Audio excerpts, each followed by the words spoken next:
Hello, Mr. Hester here, Head of Music at Marshland. Just going to give you a quick rundown of the Music GCSE course for those of you thinking about doing this in year 10 and 11, doing it for one of your GCSE options. So the main body of the course is studying four main areas, which are musical forms and devices, music for ensemble, popular music and film music. So we'll look at those in greater detail. I know we've done some of those in year 7, 8 and 9 as well, but this will be in much more detail. We then have to do two set works, which are Africa by Toto and Bedineri by J.S. Bach, and are two very, very different pieces of music, two very different songs. And we look at those in a lot of detail, and we also give you massive scores, the actual sheet music for those as well, so you can learn them inside and out and know exactly what's where, annotate and mark up your own scores. There's two compositions to do as well.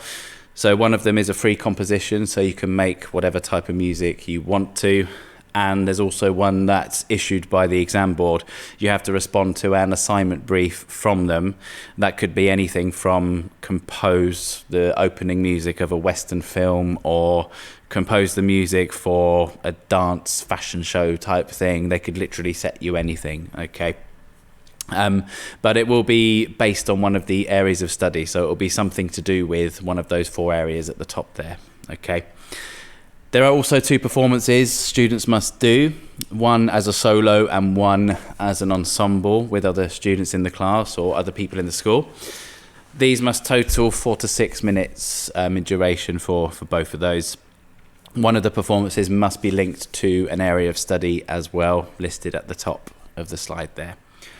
So pupils have a normal exercise book for normal study in the areas that we're going to be looking at. Then they keep a theory book as well for all their notation stuff, and then they get the big A3 scores for the set works. There's quite a lot of resources we give them to look after, and lots of ways they manage and complete their work. Amongst all the areas of study stuff and all the theory and listening, there's also plenty of practical time for pupils to just fully explore their interests, have a go at different things, prepare for performances, have a go at composing, have a go on the computers at music technology and that kind of stuff. So there's also plenty of practical time to explore. So the key things about this course: the first one is that we often get concerns from pupils who say, but I don't play an instrument, I'm not going to be able to do this, or I'm not good at music. The point is that it's not too late to start learning an instrument at the beginning of year 10.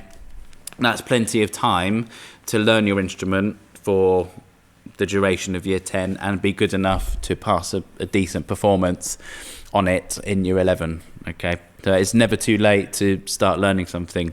You can also get through this course, believe it or not, without even playing an instrument, because DJing and performing by putting music into a computer is also considered a form of performance. So a pupil's performance might look less like this and actually more like this.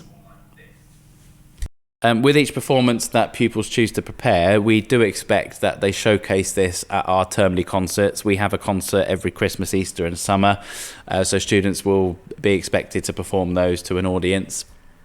Between composition, performance and the areas of study for the exam, the weighting looks a bit like this. It's 30, 30 and 40.